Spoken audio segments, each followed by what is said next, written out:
Praise lord. ప్రభువైన యేసుక్రీస్తు నామంలో మీ అందరికీ నా యొక్క వందనాలు. అందరూ బాగున్నారా? ప్రతిదినం దేవుని యొక్క వాగ్దానం ద్వారా మీరు బలపరచబడుతున్నారని ఆశిస్తున్నాను. మరి ఈ ఉదయకాల సమయంలో దేవుని యొక్క వాక్యాన్ని చదువుకుందాము. మత్తయి సువార్త 6వ అధ్యాయము 33వ వచనము. మీరు ఆయన రాజ్యముని నీతిని మొదట వెతుకుడు, అప్పుడవన్నీ మీకు అనుగ్రహింపబడును. ఆమేన్. చాలా చక్కటి యొక్క వాగ్దానాన్ని దేవుడు మనకు అందించాడు. దేవుని యొక్క వాక్యము మనకు సెలవిస్తుంది ఏంటంటే, మీరు మొదటగా ఏం చేయాలి అని అంటే, నా నీతిని నేను ఎలా ఉన్నాను, నా నీతిని నేను ఎంత నీతిమంతున్నో నా నీతిని మీరు వెతకండి అని దేవుడు అంటున్నాడు. ఆ తర్వాత నా రాజ్యాన్ని వెతకండి అని దేవుడు అంటున్నాడు. ఫస్ట్ మనం వెతకాల్సింది ఏంటంటే ఆయన రాజ్యాన్ని, ఆయన నీతిని వెతకాలి.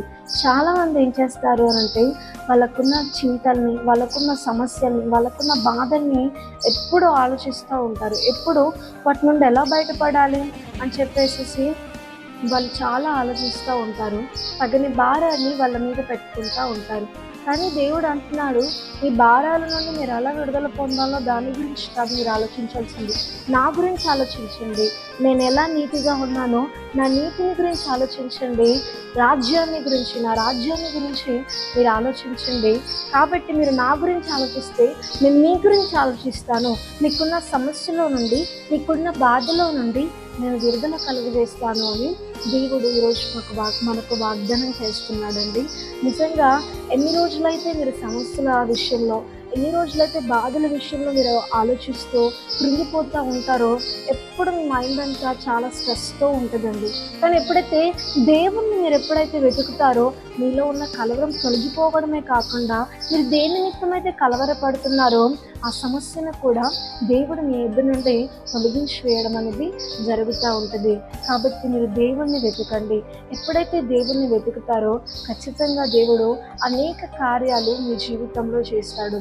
దేవుడి గురించి మీరు ఎప్పుడైతే ఆలోచిస్తాడో ఖచ్చితంగా దేవుడు మీ గురించి ఆలోచించి మీ బాగు గురించి చూడడం అనేది జరుగుతుంది. అలాగైతే మీకు ప్రశ్న రావచ్చు కదండి, మేము దేవుడి గురించి ఆలోచిస్తే ఎప్పుడు దేవుడు ప్రార్థనలోనే, ఎప్పుడు దేవుని పనిలోనే ఉంటే మాకు సొంత పనులు ఉంటాయిగా, మా పనులని మేము ఎలా చేసుకోవాలి అని మీరు అనొచ్చు కదండి.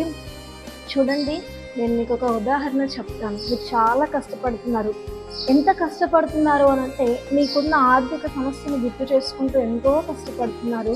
మీ శరీరం మొత్తం అలసిపోయినప్పటికీ కూడా నా అప్పు తీర్చుకోవాలి అన్న ఒకే ఒక్క కోరికతో మీ శరీర బలహీనతలను మర్చిపోయి సహా మీరు కష్టపడుతున్నారు. కష్టపడి డబ్బంతా సమకూర్చుకుని ఇంటికి తెచ్చేసరికి ఆ డబ్బు ఏమైపోతుందంటే చాలా ఈజీగా ఒక్కరోజు కష్టం అనేది చాలా తక్కువ సమయంలో వెళ్ళిపోవడం జరుగుతుంది. చూడండి, ఇప్పుడు మీరు మీ కష్టాన్ని ఆలోచించుకొని, మీకున్న సమస్యని ఆలోచించుకొని ఎంతో కష్టపడ్డారు. కానీ చివరికి మీరు కష్టపడిన ఆ కష్టము అనేది, ప్రాఫిట్ అనేది ఇంకా రాకపోక, మనకి ఇంకా మిగులుబాటు అనేది లేక మనం ఏం చేస్తున్నామంటే మన డబ్బులు అనేది పోగొట్టుకోవడం జరుగుతుంది. కానీ ఎప్పుడైతే నువ్వు దేవుడిని వెతుకుతావో, దేవుడు నువ్వు పడిన కష్టార్జితాన్ని దేవుడు ఏం చేస్తాడంటే ఆశీర్వదిస్తాడు. ఆ కష్టార్జితం నిలకడంగా ఉండేలా చూస్తాడు. ఆ కష్టార్జితంలో దేవుడు నీకు ఒక మిగులుబాటు ఇస్తాడు. దేవుని వాక్యం సెలవిస్తుంది కదంటే, నువ్వెంత కష్టపడినా కానీ నీ కష్టార్జితానికి వచ్చే ఐశ్వర్యం కంటే ఎక్కువగా నేనిచ్చే ఐశ్వర్యము అసలు ఈక్వల్ కాదు అని దేవుని యొక్క వాక్యం సెలవిస్తుంది. కాబట్టి మీ శక్తి చేత, మీ బలం చేత ఆలోచించి ఎన్నో మార్గాలను వెతికి మీ సమస్యలను పోగొట్టుకోవాలని మీరు ఆలోచిస్తున్నారేమో. కానీ ఆ భారాన్ని మీ మీద పెట్టుకొని చివరికి ఎన్ని రోజులైనా కుంగిపోక తప్పదు. కానీ దేవుడి కోసం మీరు ఆలోచించండి. మీ భారము దేవుడికి చాలా సులువైనది. ఆయన మోస్తాను అంటున్నాడు, ఆయన తీరుస్తాను అంటున్నాడు. దేవుడు చేసే కార్యాలు ఊరక నిలిచి కేవలం దేవుని కోసం కనిపెట్టే ఆయన కార్యాలను చూడండి. ఖచ్చితంగా దేవుడు మీ జీవితంలో అలాంటి కార్యాలు జరిగించాలని ఆశపడుతున్నాడు. ఆమె ప్రార్థన చేసుకుందాం. పరలోకమందున్న మా తండ్రి, నీకు వందనాలు. చాలా చక్కటి వాగ్దానాన్ని మాకు అందించు. మొదటగా నీ నీతిని నీ రాజ్యాన్ని వెతుకుమన్నావు గనుక మా చింతలు మా బాధలన్నీ మర్చిపోయి నీ నీతిని నీ రాజ్యాన్ని మేము వెతుకుటకు సహాయం చేయండి. ఎంతమంది అయితే ప్రభువా వాళ్ళకున్న భయంకరమైన ఒత్తిడిని బట్టి నిన్ను మర్చిపోయి తండ్రి, శరీర సంబంధమైన శ్రమలను బట్టి నిజంగా సరిగ్గా నీతో ఉండలేక తండ్రి, వాటి నుండి విడుదల పొందే మార్గాన్ని వెతికి వెతికి వెతికి ఇంకా అలసిపోయారు తండ్రి. వారి భారాన్ని ఇంకా రెండంతలుగా చేసుకొని ఉన్నారు. వారు ఒక్కసారి నిన్ను వెతికి వారికి ఆ మనస్సుని దయచేయండి ప్రభువా. నీ గురించి ఆలోచించి ప్రతి ఒక్కరి గురించి మీరు ఆలోచిస్తారని, నేను వెతికే ప్రతి ఒక్కరి యొక్క సమస్యల్ని మీరు వెతికి తీరుస్తారని ఈరోజు అనేకులకు మీరు వాగ్దానం చేసినందుకు మీకు వందనాలు.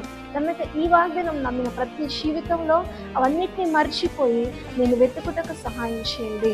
నీకే మహిమ ఘనత ప్రభావములు చూపించుకుంటూ అట్టి మనస్సుని ప్రతి ఒక్కరికి దయచేయండి. ప్రభు యేసుక్రీస్తు నామంలో అడిగి బతులాడి వేడుకుంటున్నాము తండ్రి.